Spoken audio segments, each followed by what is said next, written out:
Review basic knife fighting 101. So come here.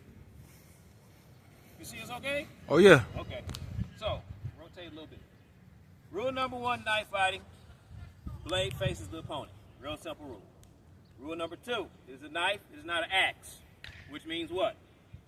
I don't do what? Chop. We're not chopping or No. whacking. It's a Axe. knife. When you cut meat, you touch the meat and you slide. That's it. The faster you slide, the deeper the cut. Has nothing to do with how hard you hit somebody with a knife. That's it. When I come, I'm not going to come. Ah, knife slice. Knife slice. No, that's a sword. That's not a knife.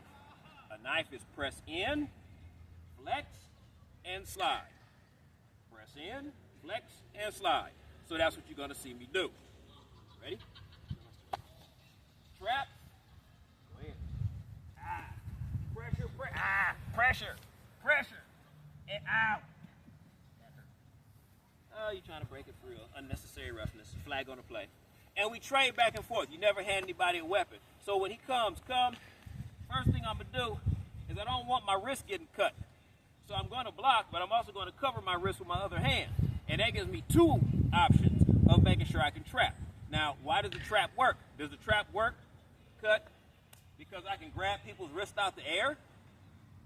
No. The trap works because I step offline. When he pulls his arm back, he pulls his arm into my hand, which is behind his thumb. So he's pulling the knife back into my hand. So when he cuts, here. Now, he does not like, rotate. He's not going to like me being here. Pull. He's pulling, but why can't he get free with that knife? Look at my elbow. My forearm is creating a barrier between him and the weapon. He can't control his weapon, so he has 2 directions to go in. Pick a direction, sir. He goes up, I step with him, put my body weight on there, pull up on the wrist, come on around, pull up on the wrist. I'm going for an arm break, not a fancy wrist lock. I then take my hand and push the back of the knife out of his hand. I now have the weapon. I may cut his wrist.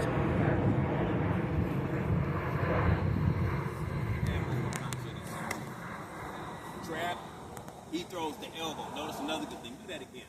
He throws the elbow like Nahachi too, which gives him immediate control. Roll right over. Ah.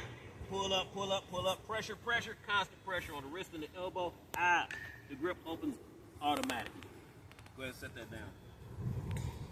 The second thing, most fights do not happen back here.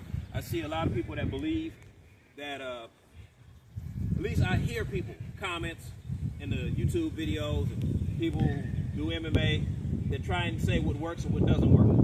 First of all, if you've been doing this less than a year, you don't know what the fuck works in a fight. You don't have the experience. Number 2, this is concrete, cars. This is the real world. Not a cage where when you fuck up, a referee says reset, break, save your life, whatever else the case may be. There's no scenario in the real world where the best solution is to dive headfirst into the concrete and believe that the man in front of you is so slow, he's not going to move. He's going to stand there, let you grab his legs, let you take him down, and you guys are just going to roll around on the concrete for 5 or 6 minutes. Not saying it can't happen, but is that your best move in real life? Is that really all you got? Because what happens when that don't work? You dive head first to somebody and they grab your head and push you the hell out the way. And don't say it can't happen, because then you're so arrogant. I hope you never get into a fight because you're going to get your ass whooped because you think that you know one thing and that one thing stops 100% of the people in 100% of the scenarios. It's a goddamn fool. Most fights do not start back here where you have momentum. I'm going to kick your ass. Most fights, we're here. It gets intense. I do that little fake turn, and it comes there. Notice what he did. Intercept the arm immediately, pin it to my body. A shorter version of what we did last time. If I hook, boom, it's a tight hook. But he pins it right over the top. So let's see what that looks like. No delays. One move.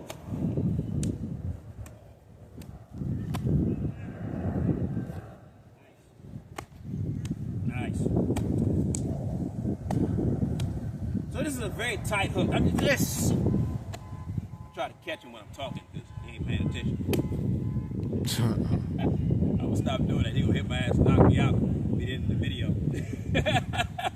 Next one is, we already did weapons, we already did hook. Now we had a straight, but we wanted to go from the straight into trapping. So we're gonna do something called a broken wing block with a backhand trap. So when I strike, notice what he does. It becomes a grab, but first show him the trap, because it doesn't start as a grab. He just pushes it right there into his chest, takes the elbow, and hits the back of my elbow hard, causing me to lose balance and be no longer in a line for attack. Now he's in a position of better advantage. Go ahead and finish it. To the face, turn. Oh, that hurts. That actually hurts. One knuckle into the rib, precision striking. What would you do next? Come right over the top, push. The same technique we used before. Pushing down, off balance, just pressing it hard. Off balancing and measuring me for that final strike. Finish the man off. Last time. Punch. He traps. Strike. Short hand. Cross. Raise him up, push him back. Measure that last strike. Now, he's going for the cheekbone. I have a tendency to take these first two knuckles and put them right where your front two teeth are in an attempt to make you swallow your own teeth. So once I get you here, set you here, I'm going to set here in this perfect karate stance, and I'm going to put my first two knuckles right where your lips meet and press until I feel something bend and break and let you choke on your own teeth and blood. It's a street fight. There's no mouthpiece. There's no referee. And quite frankly, if you got enough balls to think you can beat me in a street fight, I believe you. And that's what your problem is going to be. Because unless you're doing what I'm doing every day, you full of shit. Last one. Who's last one?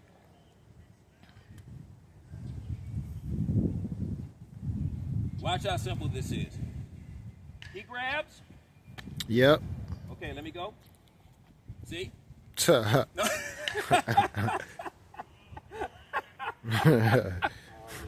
all of you are that good. Let me go. Remember? Watch what he does.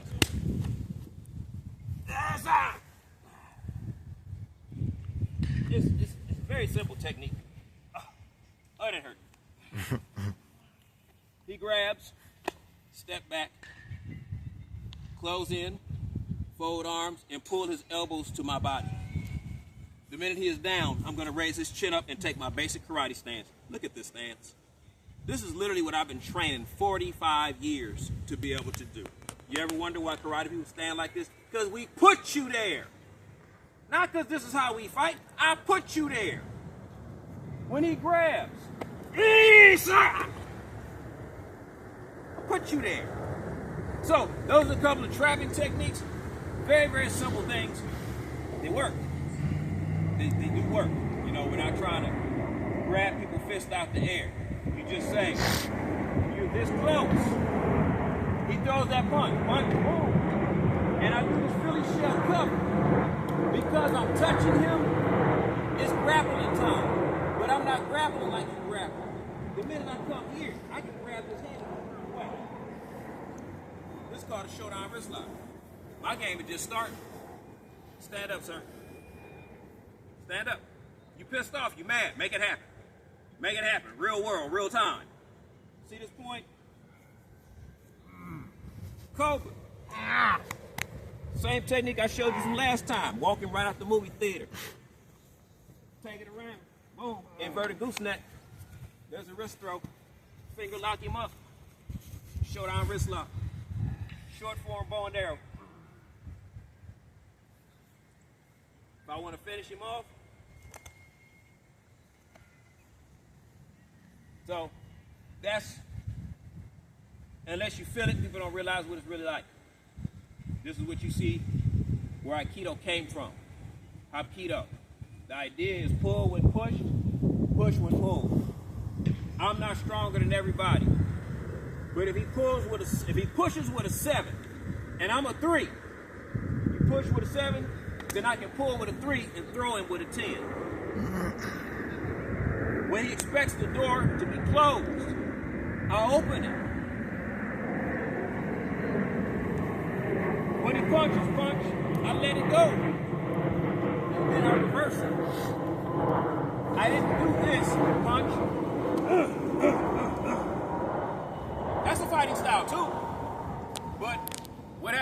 200 pounds and he's 6'7".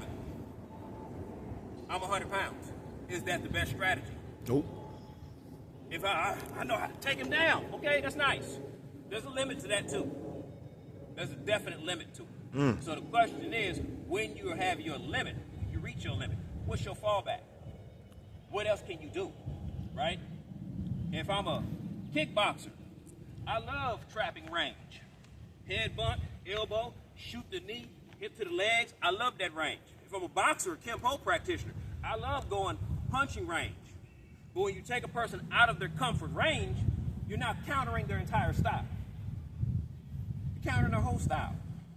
But at no point in time is it the smartest thing to do on the street to say, me and another grown man gonna roll around on that concrete and see what happens. Regardless of size. I'm guessing at your training. I'm hoping that ain't a knife in your back pocket. It's not a smart strategy. It's a last resort. But don't do that. Oh, the only way to win the fight is fake, and then you assuming I ain't got nothing for that. That shit is old and tired. Basics. And I want you to do it before you say anything. I want you to do it. Sir, I want you to take me down. Whenever you're ready. No, just like grab my legs and knock me to the ground whenever you're ready. Come on, fast, hard. Take me down. Take me down.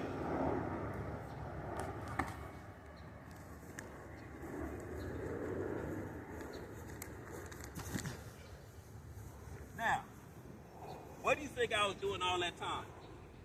Standing there waiting on you to figure it out? Were you comfortable during that time with your head exposed and your hands down? Did you feel safe? Okay.